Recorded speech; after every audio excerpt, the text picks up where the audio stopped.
Prepare, respond, survive.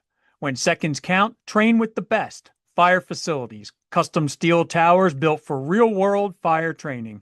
Be ready, be resilient.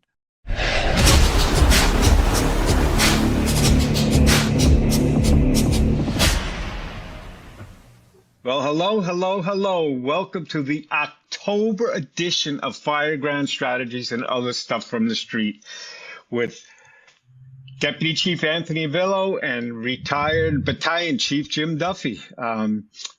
I think and I hope we're going to have a really interesting show today.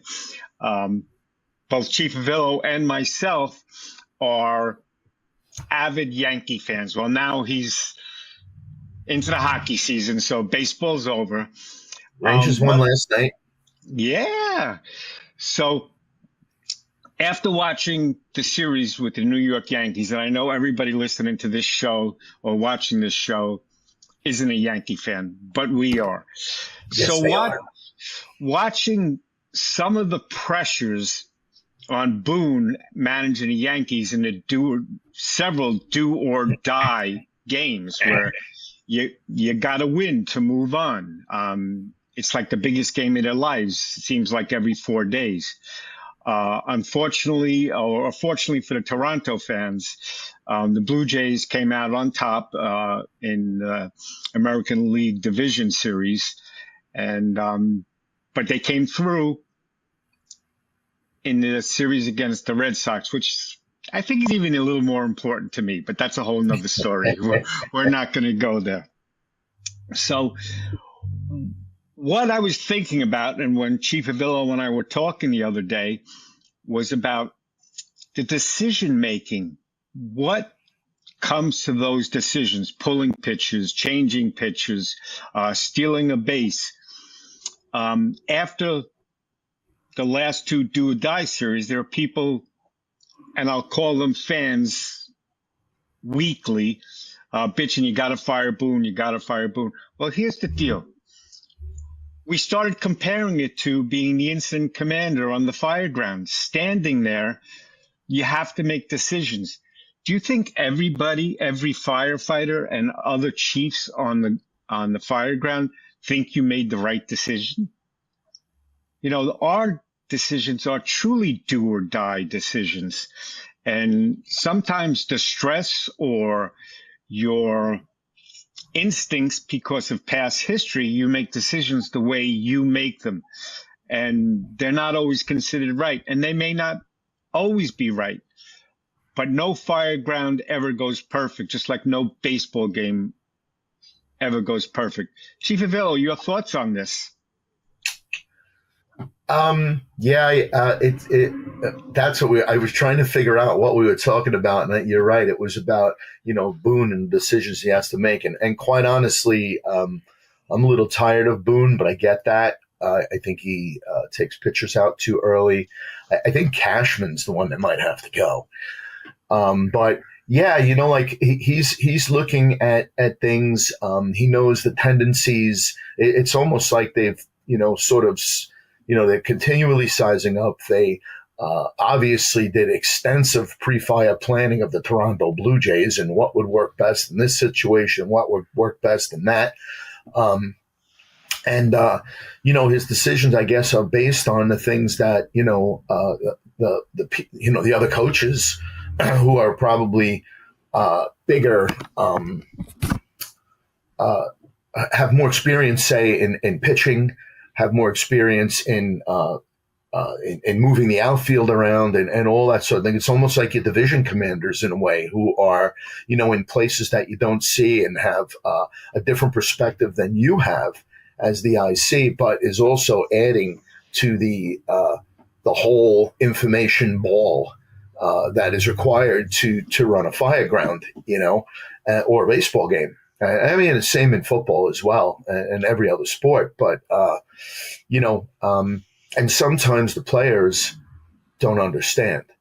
But the players aren't always looking at it from the same perspective as the manager or the coach or the incident commander. So absolutely correct. One of the things I want to say about that is we in the fire service are finally starting to look at analytics, and data. We never did. We managed by instinct mostly.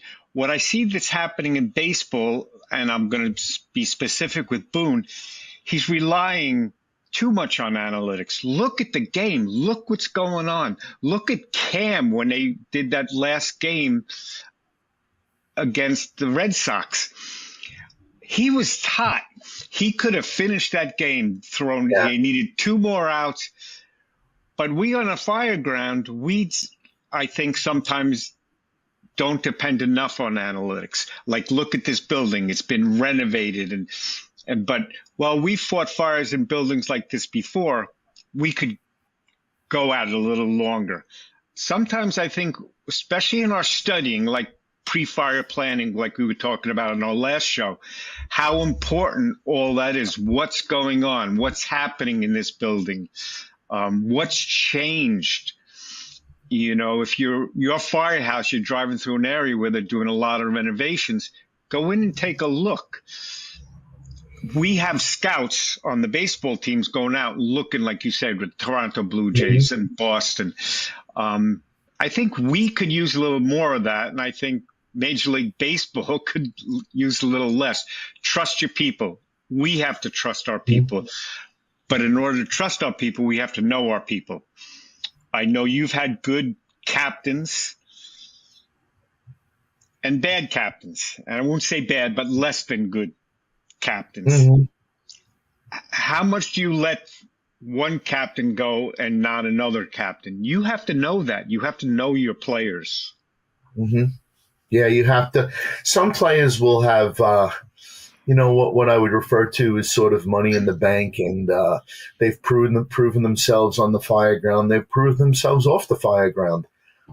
They're truly like, partners in running your shift. And I always said, you show me a department with great company offices, and that's a great fire department, because company offices are often the make or break point of the job. They're the feet, the boots on the ground, the troops, and again, often if they are worth their salt, they have done their homework in their district, in their response area. They've done their homework. They have done their pre-fire street intelligence, and some of this information is critical when you get to the Fireground. Especially when we first regionalized.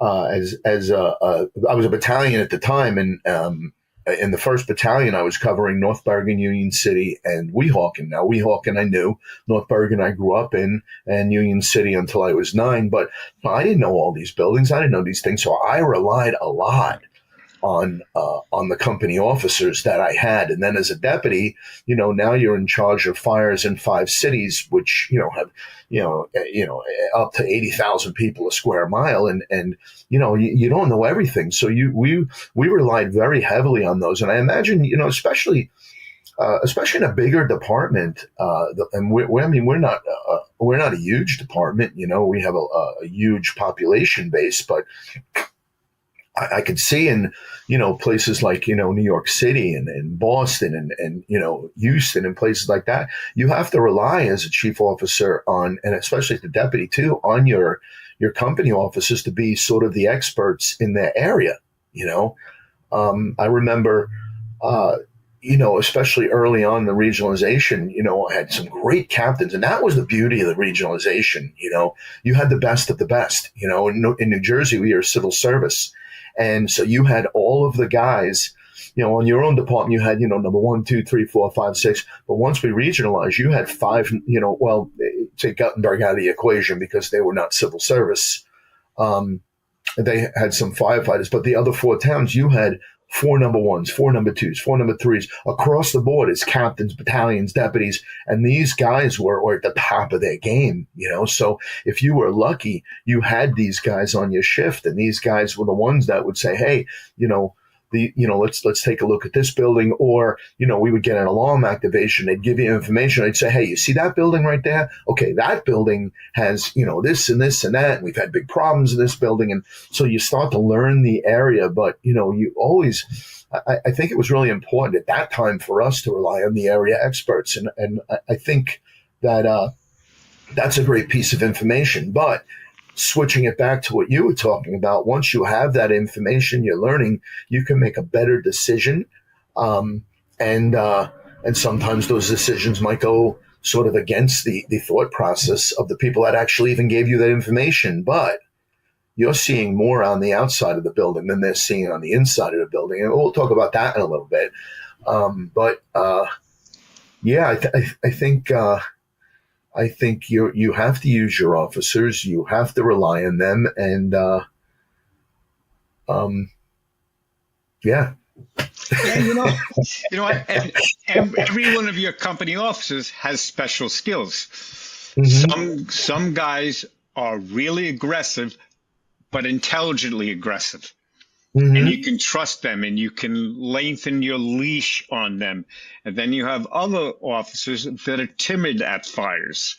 They're not aggressive at all. And sometimes the firefighters in those companies are the ones actually driving the push, But you also have the officers that are really good at extrication or really good at hazmat. They may not be the best engine company officer at a fire scene, but they're great at a hazmat, and there are some other officers that aren't so great with the public, like the automatic fire alarms. Hey, they're our customers. We need to be nice to them and explain to them about resetting the alarm as opposed to silencing the alarm. A 24-year-old restaurant manager has no clue about the fire alarm system. So the captain that goes into this can't be yelling at the restaurant manager who's like I said, 24 years old. We have to educate them. And that's Yes. part of our job as well. We can't just expect them to know, Right.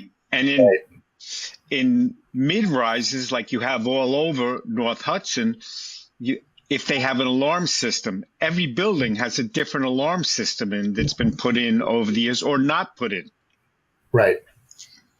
It's interesting. I heard someone call them. I can't think of the guy's name. I have it on my phone. People warehouses. Isn't that a great term? Makes me think of the Bronx. Yeah. Oh my God. People warehouses. I thought, what a great term. So I'm sorry. Go ahead. No, that's all right. That's a great thought. They are people warehouses, and you got to protect your resources that are in those buildings and the people that live there. That's why we're here, or that's why we were there. I used to work before I got on a job. I worked in a restaurant, like a banquet hall, and that's a story for another day. And anyway, I remember that the alarms would go off, and I guess they weren't tied to any central circuit or central station, right? So they would just hit silence. You have 400 people in the place, they'd hit silence. And, I wasn't on the job yet. So, at times I'd just hit silence, and it'd buzz, hit silence. That's what they would tell me to do. Then I got on the job and, I was still working at the place. And I said to the manager, I go, you can't hit silence here. I said, you have to call the fire department, or at the very least, you have to call the alarm company. I said, all you do is hit silence, silence, silence. And it always says alarm in trouble, alarm in trouble. And I'm like, what kind of liability and how dangerous that is to all these people in here? So yeah, a little bit of education sometimes. You talk about, the public. Yeah, I didn't have that education before I got on a job. And then I wound up having to educate the guy who was, the manager of the banquet hall.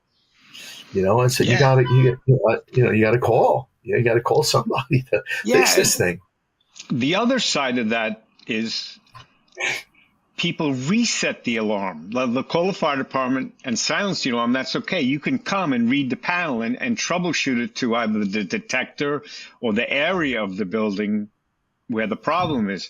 Once you reset it, you can't find that information, so you cannot help them. And odds are you'll be back later. I used to hate that. We used to tell people, do not reset the alarms. Do not reset the alarms. And if it was a bigger building, sometimes it would be threatened with fines.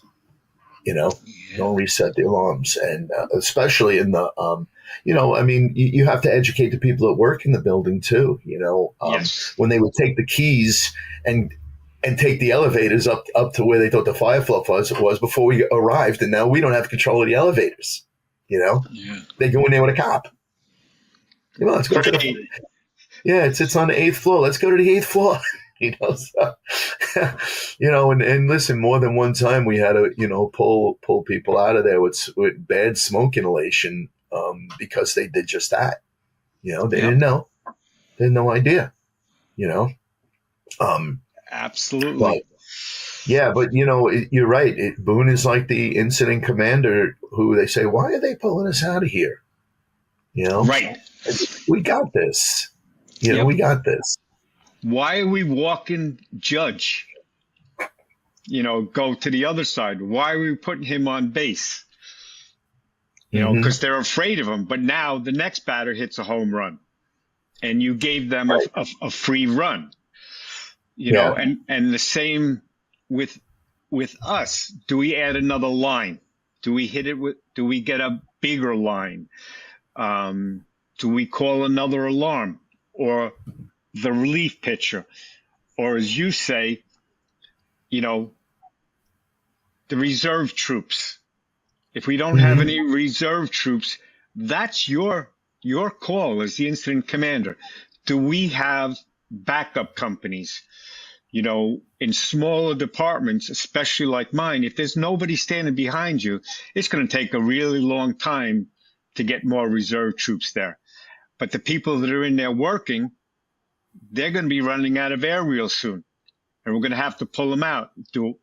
Should I have waited to call the reserve units, the second alarm, or the mutual aid companies? Same with you, with the 3-man engine companies and 3-man truck companies. You better have enough people there. And they have 4 now. Oh, they do? 4-man truck companies, 4-man rescue. Wow, that's great. Because nice. I just found out Patterson has like 6-man truck companies, 5-man engine companies. I was like, wow. But they only run 7 and 3. Right.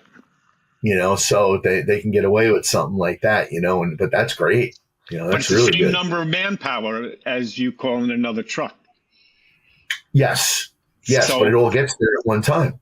Yep, and that's awesome. Actually, where I worked, as of 2 months ago, one of the engines is a 4-man engine now, which I think is great, because they call it the outpost. That's the nickname, because it's pretty far from, they cover a big area, but they would always get there way ahead of other companies. Do you know what I mean? Yeah, in their own area. Yeah, sure. So they have a 4-man, and we run a ALS transport.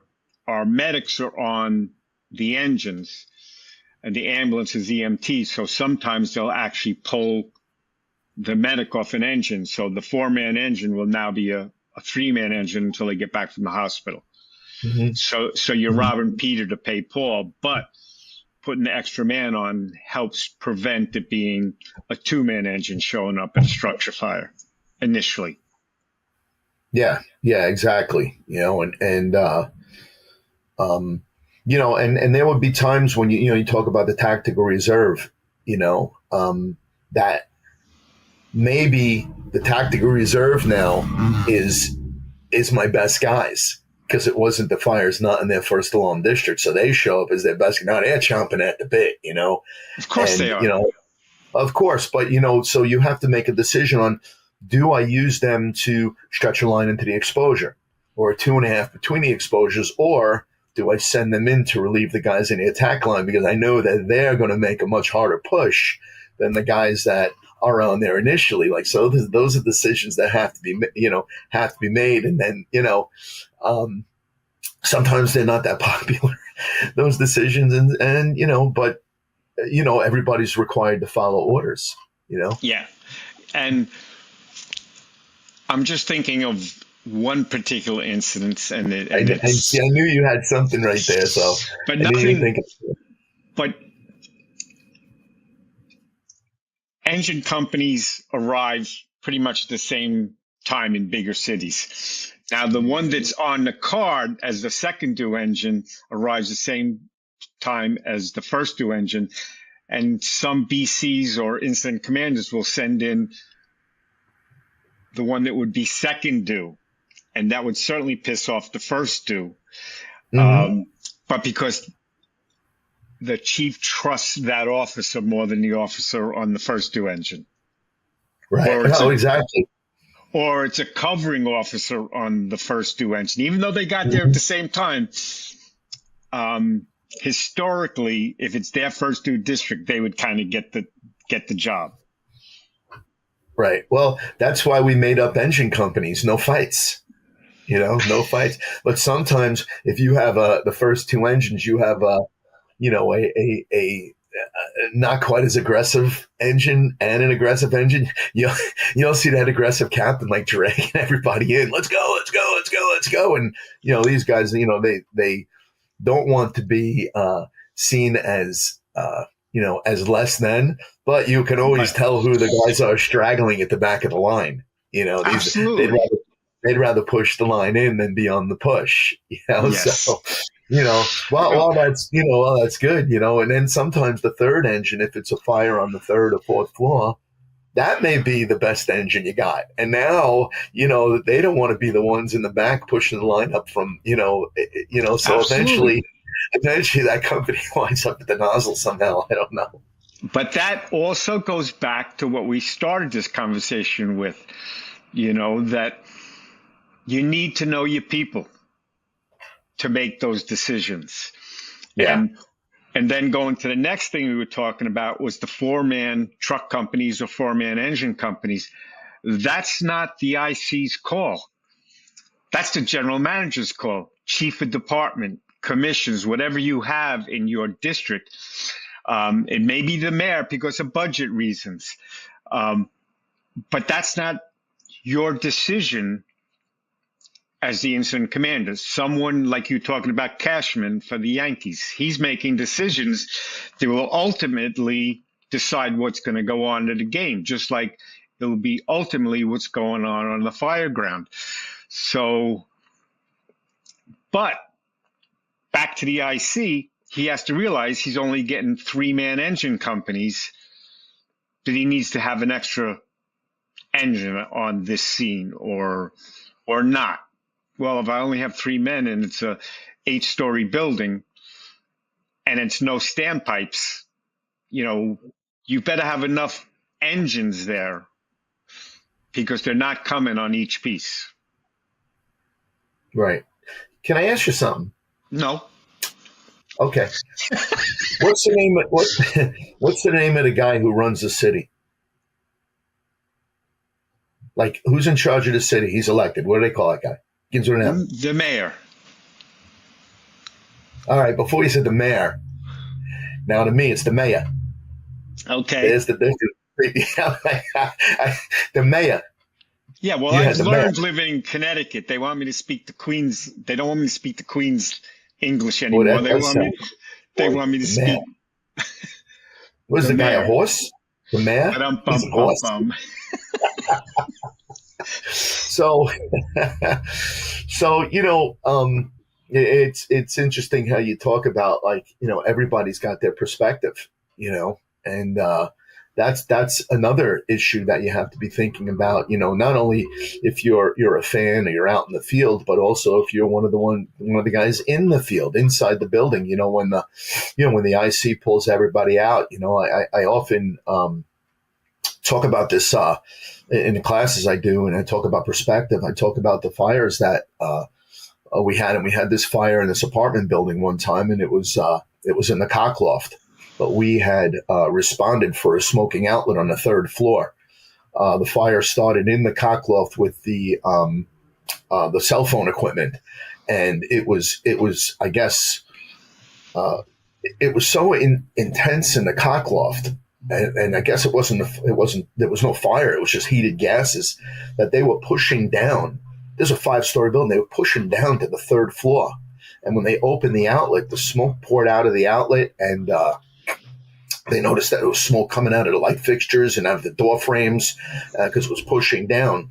And I remember one of our he's a deputy now, this guy. I remembered that he was a captain at the time, and he was on the roof, and he was sounding the roof as he was going, and the pike pole went right through the roof, and the fire blew out of the roof because I guess he gave it oxygen, you know. And when they were opening up a little bit on the 3rd floor, I started to see, you know, smoke puffing out of the cock loft, and it was kind of interesting.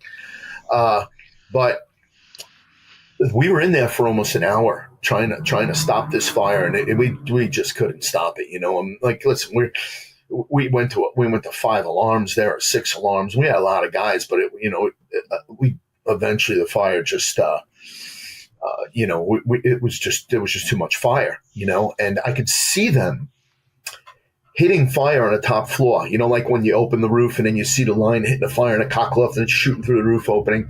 But there was so much fire breaking out all over the place. I pulled everybody out, you know. And as the guys were coming out of the building, my senior captain walks to me with the building at his back, and he says, "Didn't you see us hitting that fire? I think we were getting a handle on this." And I took to him and I said, "Are you looking at what I'm looking?" And he turned around and he looked and he's going, "Oh, good call," you know. And so, you know, my takeaway from that fire was that when you pull up on a building as a company officer and you see, say, you know, a window or two showing fire, and then you go in the building and you're doing your work, and 15 minutes later or whatever, you get pulled out of the building and you wonder why. It's because in your mind, you only see 2 windows showing fire because that's the only frame of reference you got, you know. But as you come out, like with this captain, the IC, now you got 2 floors showing fire, or you got fire blowing through the roof, you know, and you never saw that. So I think that was the takeaway from that fire. And I think the most important thing you have to understand is that when you're in your little box, you don't see the whole big picture. As the incident ages, you know, and Uncle Vinny, Chief Dunn, he would say, look, as an early on in the fire, he goes, you would trust the information from your officers on the inside. But as the fire begins to age, the exterior perspective starts to become much more informative and much more accurate, because now I can read smoke. I can see where the fire is going. I can see if there's any building compromise. I'm listening to radio reports. I'm balancing what I hear from inside the building. But, I can see what's happening from the outside. And that's when I pulled these guys out. And, when they got out there, they realized they realized why I had done it, especially in an ordinary building, or a legacy type construction where they hold up a little bit longer, and guys always feel like, we can get this, we can get this, we can get this, their egos, their emotions begin to take over. And, the lightweight stuff, a whole different story. But, that was one of the takeaways from that fire where, sort of you tie that into the Boone thing and the Yankee thing with either with the fans or the players or whatever it happens to be. You can see, where those perspectives come in and where that information is coming from and how that information is being used, Absolutely. And very deep. you need to, okay, so now you're a brand new battalion chief. You've always been that inside officer. You have to learn that. You don't walk into being an incident commander. You have the knowledge of the inside. Now you're standing outside and you have to understand the guy who's telling you, we got this, because you were that guy one time. I know I was. Yes. Yeah. Oh, definitely. Definitely. I've been both sides of that. Like, what are you pulling us out for? Yeah. And sometimes, as the company officer, I was right. But most times, the incident commander saw more than I did. So you need both perspectives. But that becomes a communication thing. We got this. It's always 5 more minutes, boss. 5 more minutes. When you want them out. Yes, I'm sorry. My daughter called me, and I just wanted to text her and just tell them on the podcast. You hit a note too there, and now I'm trying to think of. Oh, okay. Yeah. See, so I had kind of a different perspective in a way because we have the two ranks. We have the battalion and the deputy.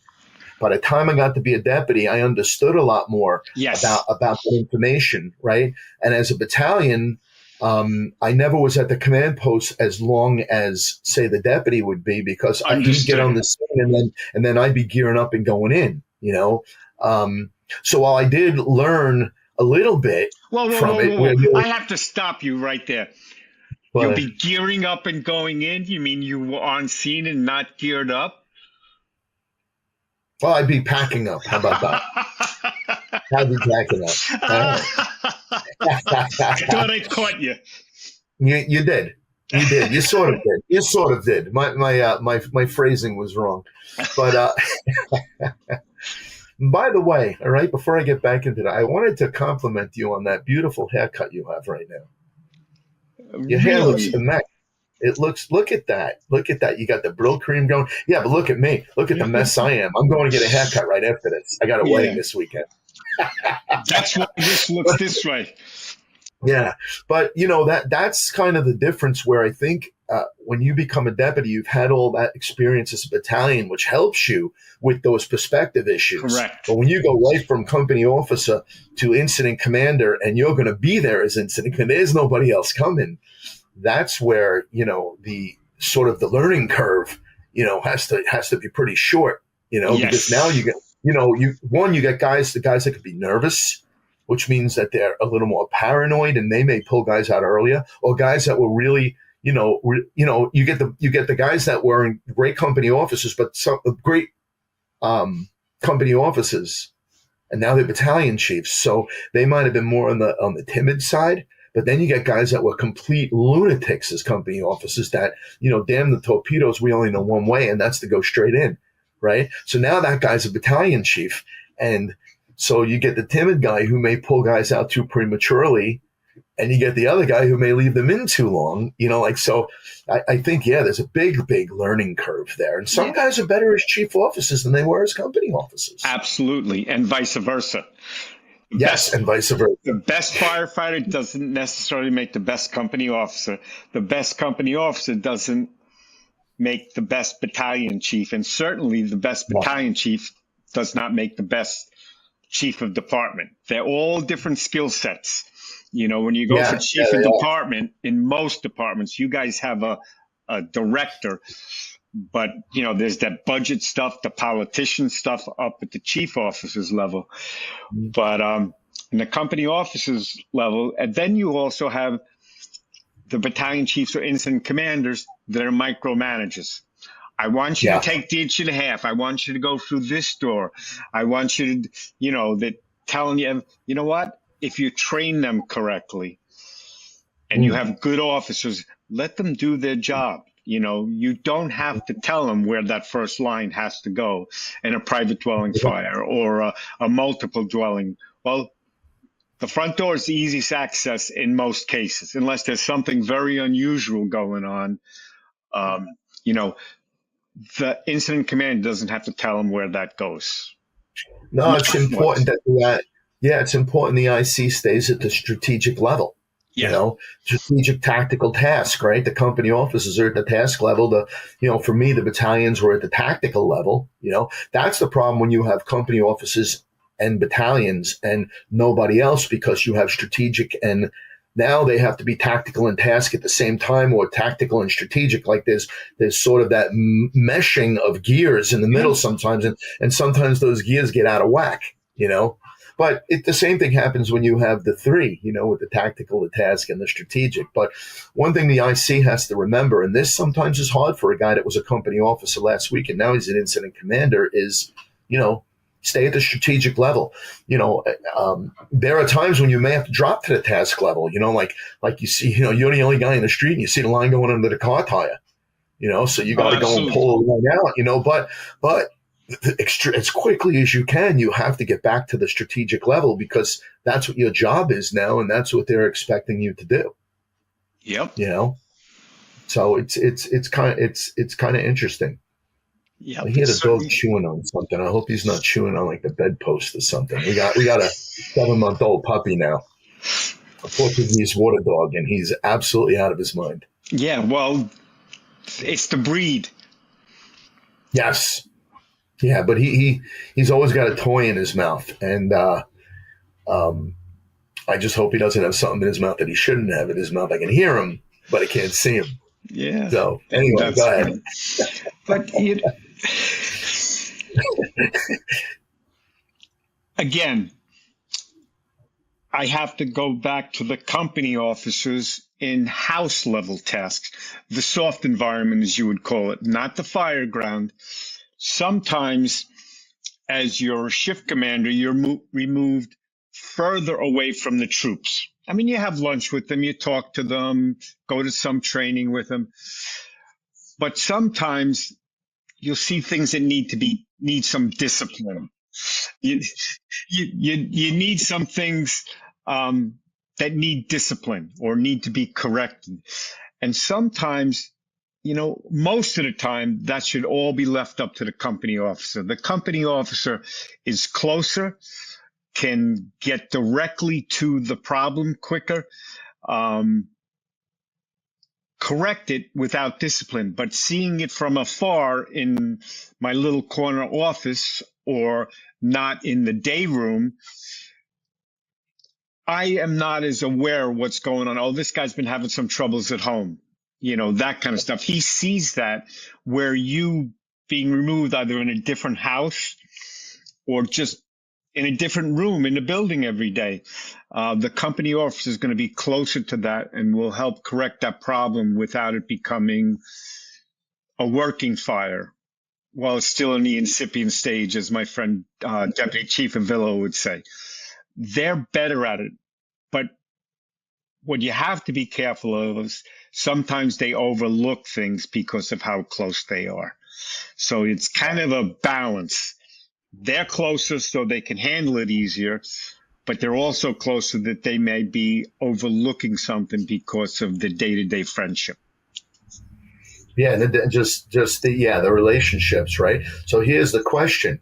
I was just doing a leadership class last night in Westwood, New Jersey. A bunch of good guys, and we came to the point where how much do you keep from your boss? How much does the company officer keep from the battalion? How much does the battalion keep from the deputy? How much does the deputy keep from the chief? And what does the chief keep from the mayor? And you have to be careful with that because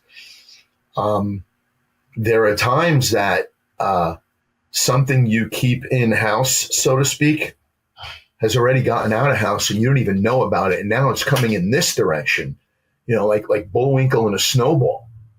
I just had an article on the they put it online. It was on the webpage, fire engineering webpage, and it was called "Keeping Your Boss Informed." And the picture that they drew was a firefighter in a snowball coming down a hill. And that I was talking about that, like you have to always keep your boss informed, even if you handle things on your end. Look, I handled it.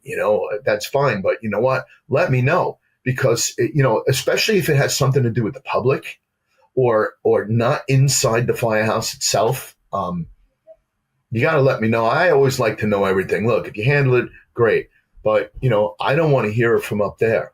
Because if I hear from up there and that's the first time I'm hearing about it because you didn't tell me, that's a real, real big problem because, up there they tend to, sort of sometimes blow things a little more out of proportion. Or the other, once it gets up there, it's in the fully developed stage.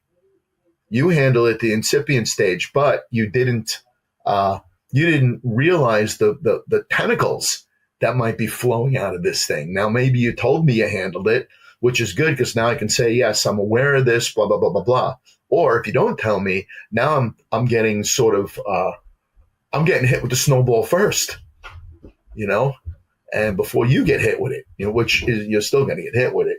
But that sort of was the crux of the article, keeping your boss informed. And, that's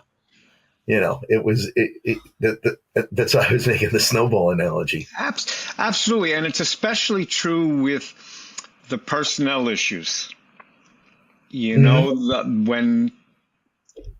it's the fire service, it's the world. People get into major angry political debates at the kitchen table. Things like that need to be kept in check because they grow. People are not as kind as they used to be. Let's put it that way. People will let their anger get in the way, their political beliefs, their beliefs whether we should have smooth bores or fog nozzles on our rigs. They shouldn't be an argument. They should be a discussion. And yes, respectable discussion. Yes, and you have to keep a lid on that. And I'll tell you how I handled it as the shift commander in headquarters, because there was a truck company, an ambulance there, and an engine in the same fire. So there was a lot of firefighters in that building. I would have lunch with them. I would eat with them in the morning. I would eat dinner with them. But I always believed that the day room belonged to the members, not to me. Not that I'm an outsider. I'm part of the team. But firefighters being firefighters, and I'm not saying harassment, but sometimes we're not so pleasant. We're starting to get into areas where we shouldn't be, either sexually or, we can't be there. If I'm in that room, I have to stop it. If I'm not there and people are breaking each other's stones, it's okay. In my Sometimes. opinion. I was just going to get to that part. It can't be over the edge. It can't, right. It can't cross the line. Making fun of somebody's haircut. That's okay to a point. Yeah, there you go. The company officer, really, he's got to run the firehouse. The chief is a guest. Chief's a guest in a firehouse. The company officer has to run that firehouse, and right. So you shouldn't have to step in and say, hey, this is out of line. The company officer should be saying it's out of line, unless, of course, the company officer is the one engaging in, that activity too, which is difficult. And then you got to wonder, if you're doing this here, what are you doing on the outside? Yep. And what do I got to, what do we have to be cautious of? Because I may get some sort of report from people above me saying, hey, Captain Zero, this is what they did. Do you know about this? They were in the friggin' potato chip aisle and they were F-bombing, and now we got a complaint from a citizen, and listen, there are guys that I would say, well, I'm not surprised. However, you still got to handle that. But if the guy had said to you, look, we had this altercation with the civilian. I gave her my number. I gave her your number just in case she wanted to take it further. I asked her if she, I did this, that. At least I have some ammunition. I don't want to say ammunition, not the right word. I have some defense for if the woman decides that she does, or she just casually mentions it to, her neighbor who's a battalion chief on a department, or is the director, just casually mentions it. Now, all of a sudden, because, what happens is sometimes, these situations, they get out of the cage because people know people. And it may just be a casual conversation, and all of a sudden, you got the director who knows about this, and now it's coming down hard. What are you doing? What are you thinking about? And then it depends on, does he like you? Does he not like? There's so many ramifications, and you guys got to be careful with your comportment outside the firehouse, even inside the firehouse. Your decisions have to be based on, what's the right thing to do all the time, right? What's right for the job, right? Which includes, respecting the job and protecting the job. Yep, and that is so true. I'll give you a small example. Where I worked, we had fire marshals fire inspectors. They would go out into the public. And some of them were great and would explain things to people. They would be pleasant. Then other ones were abrasive. I'll have you arrested if you don't fix this by tomorrow. That kind of stuff. And then, you go into one of these businesses and they know you're a firefighter. The first thing they're going to say, hey, that guy, Fire Inspector Jones, and I'm making up names, obviously, he was in here, he was yelling at me the first time I ever met him, about something in the back. First impressions, right? Right. So here's the thing. Hey, very casually, and again, I never supervised a fire inspector, so that was not in my realm at all. But public relations is so important. So these people own businesses. Don't you think they know politicians? If they recognize me as a firefighter in their establishment, don't you think they might know a council person or a mayor or a selectman, whatever they are in your city? A mayor? I'm sorry, go ahead. A mayor. But yeah, absolutely. And don't you think that gets back? And that's not just a reflection on the fire inspector. It's a reflection on me as a member of the fire department. Some guy came in here and yelled at me because I had a ladder in the back staircase. He could have just asked me politely to move it. Yeah, and tell me why it's important to remove it, right? Yeah, the chains on firm, the back. fair, friendly. Yeah, panic doors chained. They should know that, the business owner, but tell them why. When the business is open, these cannot be chained, period. For these reasons. Right. Your employees, your customers, they need to be protected. They need to be able to get out. Yeah, you have to be able to give the reason, and listen, that's the same thing in the firehouse. I was in the class, I was talking last night, like you have to be able to explain everything, because somebody's always going to ask you why. And if you don't know, well, you have a superior and you have lateral officers who, can kind of guide you along the way a little bit, especially as a new officer, a junior officer, right? Because you're going to be questioned. You're always going to be questioned. You're always watched. And you're always going to be questioned. And you have to understand the reasons why. And again, that's also a department, issue. The department has to give you those reasons. They can't just throw an order down and say, well, because we said so, because I said so, leadership is very dangerous. Absolutely. But you have to be able to explain everything because, and whether it's to the public, and that goes, along with the lines that, the fire is out. You had a fire, the fire's out. You have to explain to the public what we did, why we did it, what damage was done. We had a thing. It was a form that we used to give after a fire. Congratulations, you had a fire. No, but it was one of those. It was just a form saying, where to get reports, what information you might find helpful, like some NFPA stuff, things like that. Yeah, because they don't know. They don't know. You have to wrap them in cotton, so to speak. And they may have questions on things. Why did you do this? Why did you do that? We also used to give out, and I'm sure that maybe they still do it, the After the Fire pamphlet. I was just going to bring that up. Absolutely. After the fire, it's a great thing.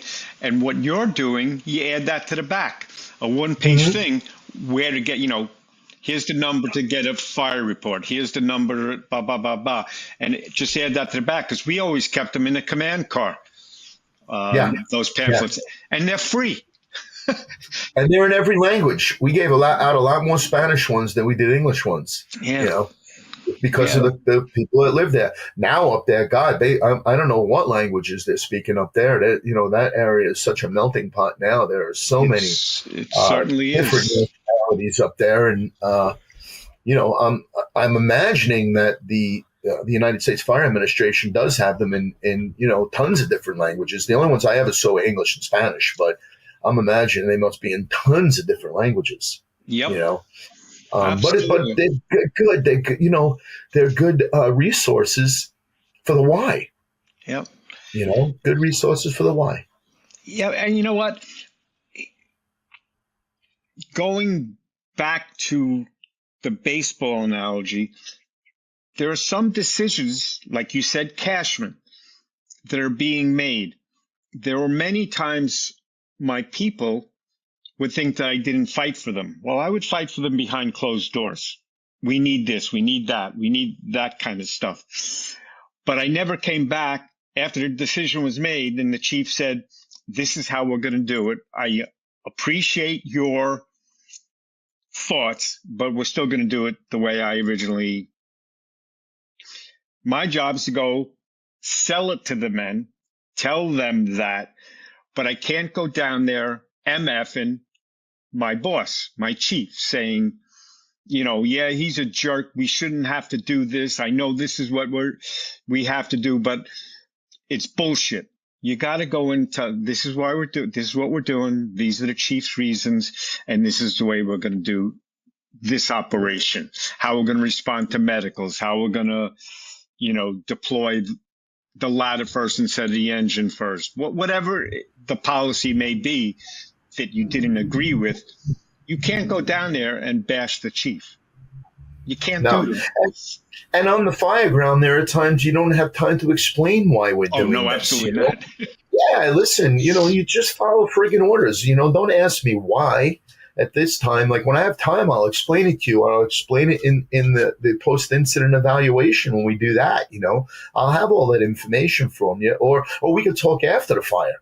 But Yes. like at this time right now, I don't have time to explain all the things that I'm doing because I'm actively engaged in a fluid and dynamic situation. I have on that.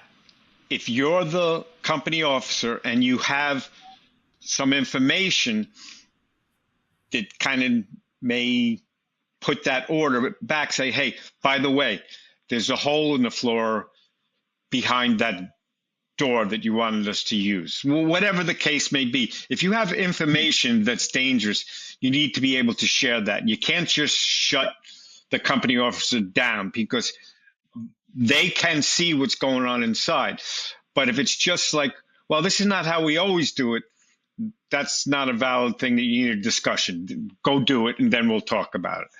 But sometimes they have information that, hey, I was at a medical in this building a week ago, and they're doing some construction in a shaftway or something. That kind of stuff needs to be, it should have been brought out earlier, but it may be early in the incident too, where they have information that you do not have. Which brings me back around to, the officers hopefully know their district better than you know their district, Yep. and when we first regionalized, I had great captains that would, there was one captain by the name of Frank Puka, and he retired as a battalion, but when I first went into regionalization, I was assigned to 16th Street in Union City. I was a Weehawken guy. So I went in there, and it was a double company house, and he showed me around the house. He was a really, really professional and kind guy that knew that the regionalization wasn't popular, but we still got a job to do. And I'm sure that prior to that, and I knew some of his guys, but I'm sure prior to me coming there, he had to talk with all of them because I think even the ones that weren't happy about regionalization, they were extremely respectful. Most of the guys were respectful. I was actually, pleasantly really surprised because I knew I was maybe heading into a lion's den, but there were times they were like, hey, listen, like there's a building behind this building, just so you know, there are a lot of carriage houses in this area, and I didn't know what the hell a carriage house was. And then it's a building behind a building. I said, okay, why don't you just tell me a building behind a building? Yeah, he goes, well, you might hear that term carriage house, and they were extremely helpful, and before the fire being extremely helpful, when nothing's showing and we're investigating, is always better than during the fire when, oh shit, why didn't you tell me that before? Now all right, now give me another alarm. I got to get lines back there, but every time they told me something, I would take the car and I would go over there and I would look around, and I would So I'd go into apartment buildings, sometimes just ring some random bells, and somebody buzz you in, and I'd say it's fire department. I'm just just familiarizing myself with the building, and I would walk the building, and I'd go up to the roof, and I'd look around the back, and sometimes take pictures with my little Instamatic. At the time, no phones, we had no cell phones. Yeah.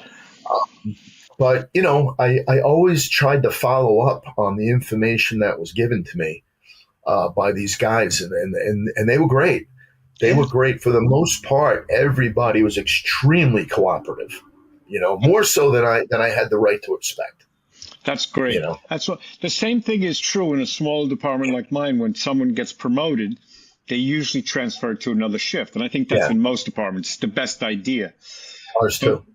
But we have preconceived notions of that jerk on B shift. We think he's being transferred to our shift for, not a promotion, just a transfer because they're moving people around. And everybody has an opinion of what they are, the guy who works on B shift. And we use numbers, but whatever. So we have preconceived notions. And then when a guy comes over, they go, hey, this guy's really he's a good firefighter. He's a friendly person. But we all thought he was a jerk because he was on B shift. Why is it always B shift? Because Alan Brunacini started with B shift in his books. It's kind of crazy. There was just a text chain with the guys I teach down in Florida with, Walter Lewis and Rick George and all those. So they were going on about something going on, and they're saying they got to be on B shift. And I'm like, there it is again, B shift. And now you just bought it. But I saw this. Never on B. I was on D. But I definitely saw this in my career. We have opinions about the other shift. And you know what? And they're usually all wrong. I mean, there's the standouts that you're right about, but usually we were wrong about the people on that shift. Well, it's always the shift before you is the worst shift on a department. Yeah, they don't clean the saws. They don't pack the hose right. You're the next shift, but the shift that works the day after you thinks you're the worst. Yeah, and they're the best. Yep.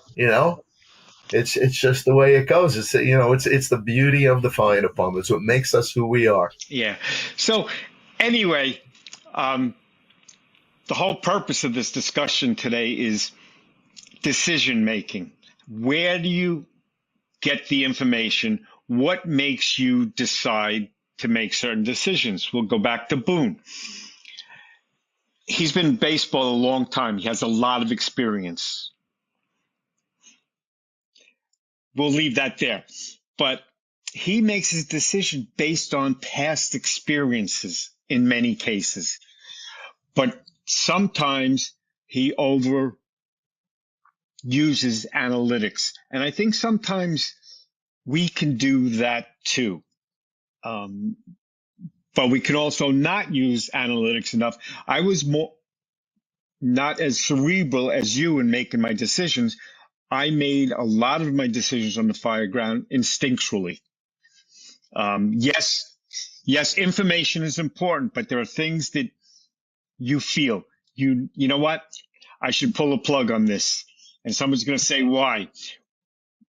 I'm pulling the plug. You're really not sure why. There's something, the smoke's not changing, the pressure of the smoke coming out of the window. It's some things that I am noticing, but it's so deep in my brain that I didn't think it was the smoke that made me make that decision. Yes, it was part of it, but there are things that you feel. You know what? This isn't right. It's not going right. That captain is always faster. Why is he hung up in the hallway? Whatever it may be, there's something that doesn't feel right. And it may be just temporary, and then give it a quick hit from the outside and go back in there and go get it. And you have to trust your gut too. Yeah. Which is what you're talking about. You got to trust your gut.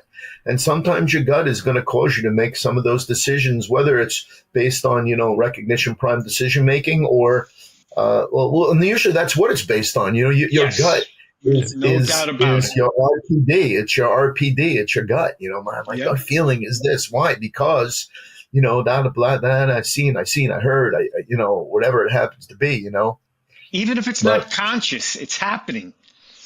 yeah, That I've been to this building before, maybe not exactly that building, but the same construction, the same water supply, all of that. But you just feel it. I'll talk about one incident. It was on a side street, all residential, big residential, Queen Anne's, Queen Victorians, 3-story balloon. And there's a hydrant right in front of the house. And I told the pump operator that I'm going to send the next in engine to hit the hydrant on the next cross street because it's got a big main. For some reason, I knew that was a small main on that street. Where I learned that, I may have been a rookie firefighter my first 6 right, months there, but I knew it. And we didn't use the hydrant. And then later on, the chief of department came up to me with a town councilman, was like, "What's wrong with this hydrant?" The councilman wants to know what's wrong with the hydrant. I said, "It works.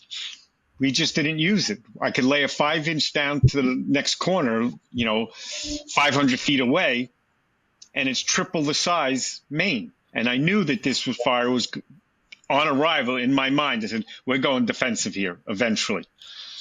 right. Pre-fire street intelligence, man. Yeah. There it is. Pre-fire street intelligence. You do your job, pencil neck, and I'll do mine.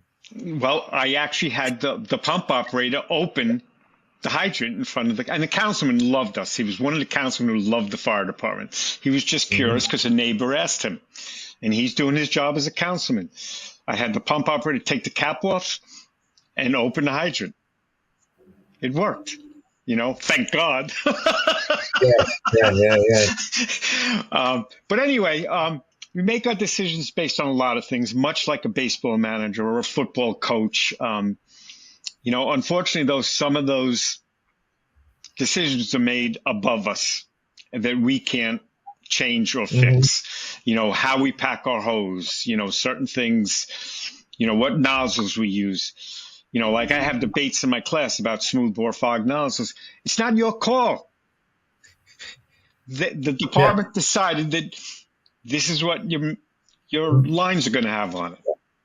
Well, and sometime in the future, maybe the near future, Yes. you may have input on the next nozzles that they buy. Correct. So get yourself on a committee. Yes. Right? Stop complaining in the kitchen. Get on a committee. Yes. We can find lots of problems. Let's find how to fix it. And that absolutely happened in my career. Things changed because we as a group decided it was the best way to do it and had buy-in from the chief officers and the chief of department. Cool. But anyway, I think we should bring this to a close. Decision making. There are lots of reasons why we do it. There are lots of reasons why baseball managers do. Sometimes it's their gut, and sometimes their gut is wrong. Do I pull the pitcher? Do I don't pull the pitcher? Do I pull the line out or do I leave them in? Those are all, they're objective and subjective, so it's your call. And either way could be right and either way could be wrong. If it was the wrong decision, we'll put it in the memory banks and talk about policy later, how we could avoid making those same mistakes again. Exactly. Until next time, you stay safe. Enjoy your day. So I pick up the ball and I throw it to Naturally. And who gets it? Naturally. Naturally. I pick up the ball and I throw it to first base. Who gets it? Naturally. All right, so I pick up the ball and I throw it to Naturally. No, you throw the ball to first base. Who gets it? Naturally. It's amazing? Kids don't know who's on first. It's insane. Anyway, maybe we'll talk about that next class. We will, because that's actually one slide in every class I have. I put up a picture of an accountability board. I go, do you use an accountability? He says, oh, yeah, we do. Does it work? Yeah, it works. And in the background, I have playing Who's on First. Yeah, exactly. Who's on first? I don't know. He's on third. Right. Anyway, listen, the registration for FDIC is open. Say that out loud again. The registration for FDIC is open. Make sure that if you are going to go to the big show, that you are getting yourself registered. Thank you, sir. Until next month. Adios, Live muchacho. long and prosper. All right, brother. Bye, everybody. Bye-bye. Prepare, respond, survive. When seconds count, train with the best. Fire facilities, custom steel towers built for real world fire training. Be ready, be resilient.